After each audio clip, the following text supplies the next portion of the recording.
la pression migratoire, elle sera très très forte. On peut rappeler que dans une génération, il y aura 5 fois plus d'Africains que d'Européens. Et la moitié des Africains auront moins de 25 ans, alors que la moitié des Européens auront plus de 48 ans. Donc, vous aurez véritablement une vieille Europe face à une jeune Afrique. Je vous suis très reconnaissant de dire que c'est après 48 ans qu'on est vieux. Je suis juste à la frontière, ça me rassure. C'est l'âge médian. Merci beaucoup. Est-ce que, justement, on va y revenir, et pourquoi, justement, cet exode massif parce qu'il y a un point, quand même, qui serait important de voir ensemble, c'est que il y a beaucoup d'Africains, mais le continent africain lui-même est grand. Donc, c'est pas forcément un problème, on y reviendra peut-être, de densité.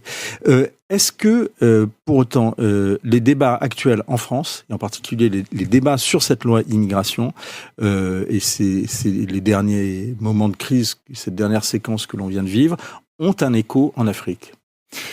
Oui, certainement auprès des étudiants. Je pense que c'est notamment le cas pour le Maghreb. Il y a sur les 100 000 étudiants africains, il y a 400 000 étudiants étrangers en France, à peu près.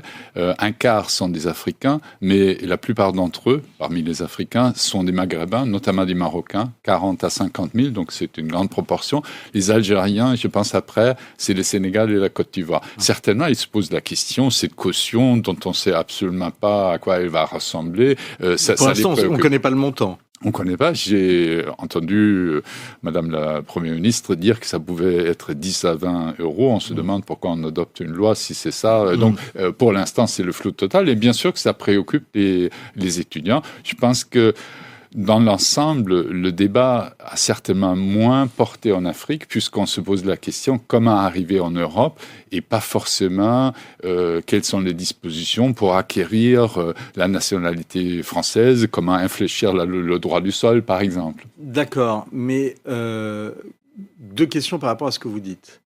La première, c'est que, est-ce que effectivement, il peut y avoir une question pour les étudiants, parce qu'il y a une politique d'accueil des étudiants, et donc éventuellement une caution qui pourrait être demandée à l'arrivée en France.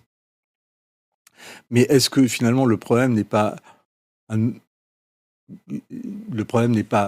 côté, c'est-à-dire pas ailleurs, c'est que principalement une des sources d'immigration, peut-être c'est l'immigration familiale, le regroupement familial, et l'immigration clandestine. Oui, c'est-à-dire c'est la migration de la part des chercheurs de chances de vie meilleures, disons comme ça. Moi, je ne fais pas le partage, c'est pas mon problème de savoir pour quelles raisons les gens migrent. Je ne veux pas faire le tri entre les demandeurs d'asile, les migrants économiques, etc. Je regarde les migrants, légaux et illégaux, et j'essaie de suivre les flux. Et qu'ils soient légaux ou illégaux, c'est tous pour la même raison, c'est des chercheurs de vie meilleure. En gros, je pense que c'est la catégorie. Il ne faut pas tout réduire au matériel. Bien sûr, la différence de niveau de vie joue énormément, mais il y a aussi une volonté d'aventure. Ça paraît une catégorie un peu floue, mais c'est très important. C'est presque devenu un rite d'initiation pour des jeunes gens dynamiques de sortir. Je connais des villages au Sénégal où les jeunes femmes ne veulent plus épouser que des jeunes gens qui ont osé aller en Occident. Et donc, vous voyez une dimension qui est souvent négligée, puisqu'on a une forme de matérialisme qui a évidemment beaucoup de raisons, mais les gens partent aussi pour échapper à la tutelle des aînés, puisque le principe de seniorité est encore fort en Afrique. Et donc, échapper aux parents, c'est aussi une liberté. Pourquoi, alors, dans ces cas-là, aller dans ce continent européen, et en particulier dans ce pays, dans ce méchant pays de la France, d'affreux, d'horribles colonisateurs, d'exploiteurs, de racistes? Oui, mais ce serait une facilité, mais quand vous pensez au lendemain de la guerre d'Algérie, vous avez un afflux d'Algériens et pas seulement des Harkis en France, et vous avez une immigration algérienne très forte, alors qu'on s'est battu pendant 8 ans, et on dit avec 1 million de martyrs pour enfin être indépendant. Donc l'indépendance, visiblement, n'a pas été ce pourquoi on s'est battu, et très souvent, une partie de la population, au lendemain des indépendances, c'est quand même porté vers la France. Mais maintenant, quand vous regardez sur 10 migrants africains, il y a 7 qui restent sur le continent. Donc il y a déjà 70% qui restent sur le continent, qui vont dans d'autres pays africains qui se portent mieux. Sur les 3 qui partent... il y a une très forte immigration intra-africaine. Tout à fait. Pour l'instant, c'est 7 sur 10. Dans le temps, c'était 9 sur 10. Et bientôt, ce sera probablement 6 ou 5 sur 10. C'est-à-dire de plus en plus qui quittent le continent. Sur les 3 qui actuellement quittent 3 sur 10, la moitié, donc statistiquement un Africain et demi, va en Europe.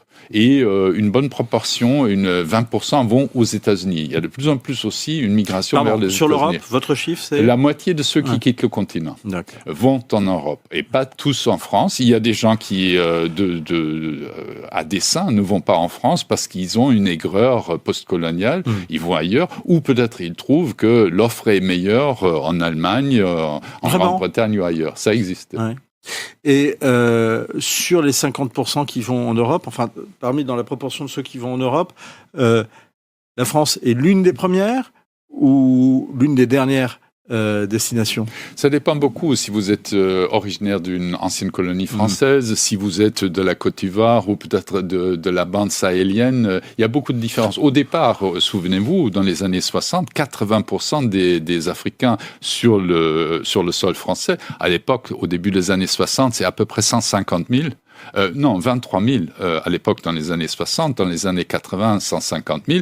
La plupart d'entre eux venaient de la bande sahélienne et notamment du Mali, donc autour de la région de Caille. Donc c'était en gros ce que nous appelons ici les Sénégalais, mais en réalité c'était les Sahéliens. Mais après, cette migration s'est diversifiée. Mais pour tous les Africains, ce n'est pas... évidemment, les Nigérians ou par exemple les Érythréens vont ailleurs. C'est ça, ce que je vais vous demander, c'est que en fait, ça reste assez tributaire des anciennes colonies.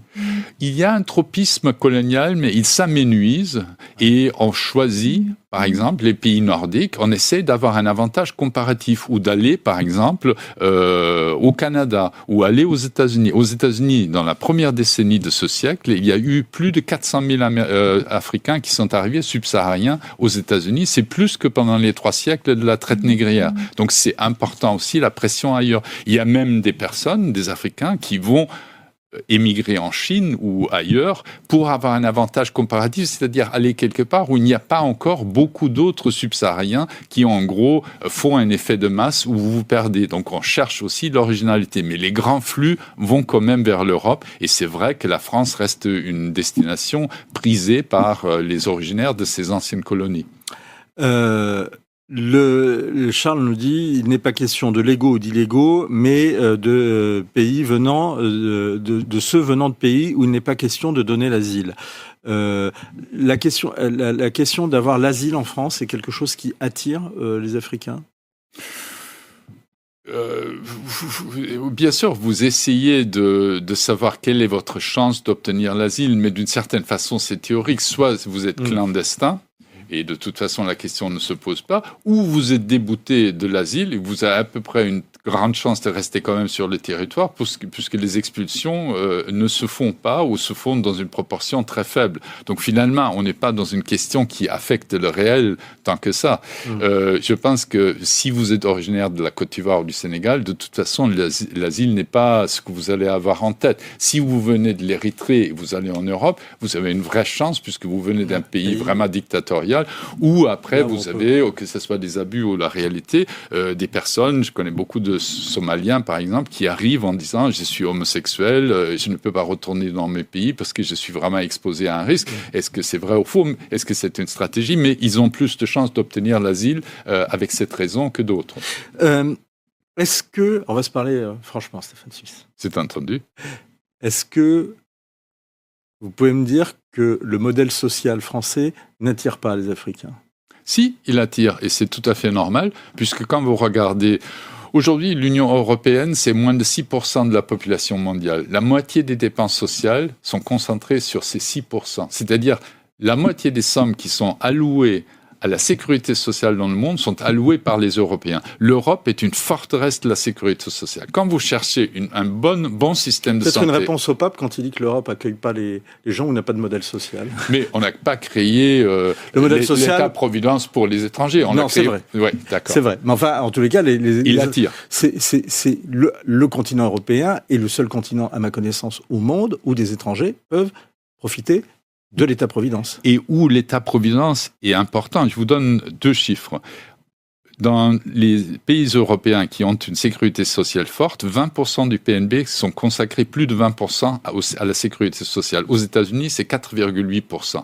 Les Africains que je vois aux États-Unis sont des gens qui sont sûrs de surnager sans aide. Donc c'est déjà une autosélection qui se fait. Quand vous voulez partir aux États-Unis, vous savez que vous allez réussir ou vous coulez. Struggle for Quand life. vous partez en Europe, vous dites je peux réussir, mais s'il ne réussit pas, j'aurai un coup de pouce, on va me rattraper. Il y a un filet de sécurité. C'est pas les mêmes personnes qui partent selon les destinations. C'est pas les mêmes Africains qui arrivent. Et alors, quels sont les Africains qui partent aux États-Unis? Quels sont les plus dynamiques? Et quels sont les Africains qui partent en Europe? Mais les gens qui sont sûrs d'eux et qui sont sûrs de réussir viennent aux États-Unis, au Canada, etc.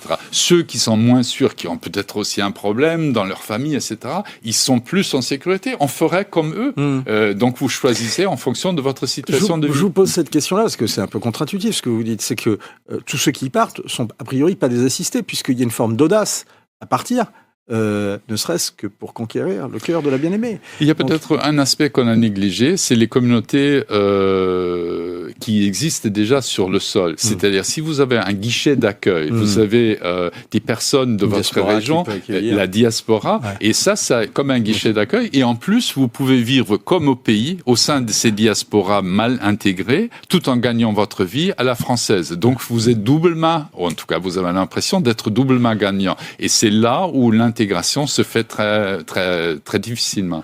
Question, est-ce que dans ceux qui émigrent, en particulier en France, il y en a qui ont une volonté de revanche par rapport aux pays colonisateurs, qui se disent, ils nous ont colonisés, nous on va faire la même chose?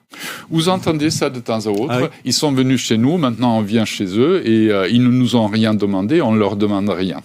Ça, bien sûr, vous l'entendez. Je pense que c'est trop fort de dire un esprit de revanche. Qui a ce genre de discours? Est-ce que c'est par exemple ceux qui sont dans les catégories intellectuelles par exemple? Plutôt. Je pense que les gens qui viennent auraient plutôt l'impression qu'on leur a porté un tort du temps de la colonisation, que peut-être la France est restée plus longtemps qu'elle n'était acceptée et désirée en Afrique après les indépendances, et que donc d'une certaine façon il y a une amertume, une attitude un peu d'aigreur post-coloniale à l'égard de la France. Ça existe. Mais ceux qui ont cette attitude ouvertement iront peut-être dans un autre pays et mettront leurs enfants dans d'autres écoles et non pas en France. Et seront donc de ce point de vue assez conséquents. Il y a quand même une partie du monde qui accumule pas mal de richesses, c'est le Moyen-Orient. Est-ce que cette partie du monde attire les Africains? Oui, mais plus pour voyager, pour faire du shopping ou du passer du temps, mais pas vraiment pour s'installer. Pourquoi? Parce que déjà, vous êtes dans un monde où les étrangers sont majoritaires. L'étranger est traité d'une certaine façon qui fait de lui un hôte toléré. Vous n'êtes pas vraiment... Il n'est jamais question d'intégration. Vous êtes là pour un certain temps. Vous êtes sûr de repartir. Et il y a beaucoup de codes culturels. Certains sont partagés au nom de la religion musulmane, partagée parmi certains, mais pas tous. Mais le mode de vie, c'est quand même plutôt une parenthèse d'exception qu'une émigration pour une durée. Donc, c'est d'autres destinations qui sont favorisées. Il y a bien sûr des migrants qui vont aussi au Moyen-Orient, mais ces flux ne sont pas très importants. Marion Maréchal sur BFM TV, le week-end dernier, dans un débat avec Mathilde Panot, disait qu'on n'est qu'au début du phénomène d'émigration. Ça, c'est certain. Absolument certain. Mais alors, il y a quelque chose que je ne comprends pas, Stephen Smith.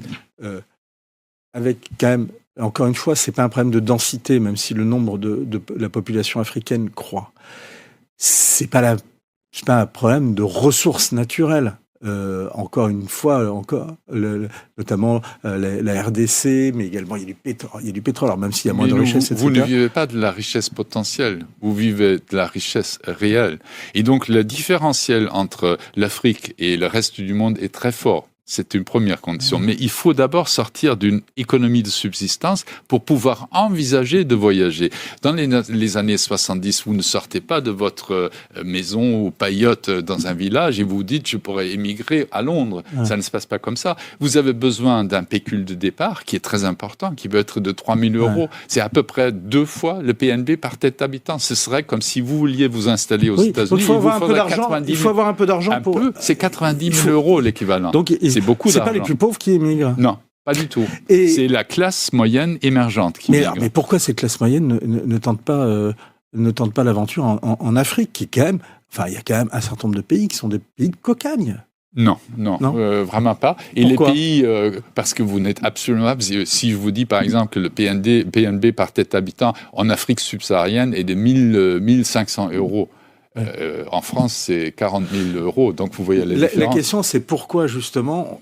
Enfin, on n'arrive pas à mettre plus en valeur les beautés, les richesses de l'Afrique. On va y arriver, mais le temps d'y arriver, et compte tenu aussi de la démographie, c'est-à-dire la croissance, chaque génération qui naît est plus grande que celle qui précède. Les investissements démographiques pour créer les hôpitaux, les rues, les routes, les universités, les écoles pour ces nouvelles générations, c'est impossible. Même s'il n'y avait pas de corruption ou de mauvaise gestion, ce serait un pari intenable.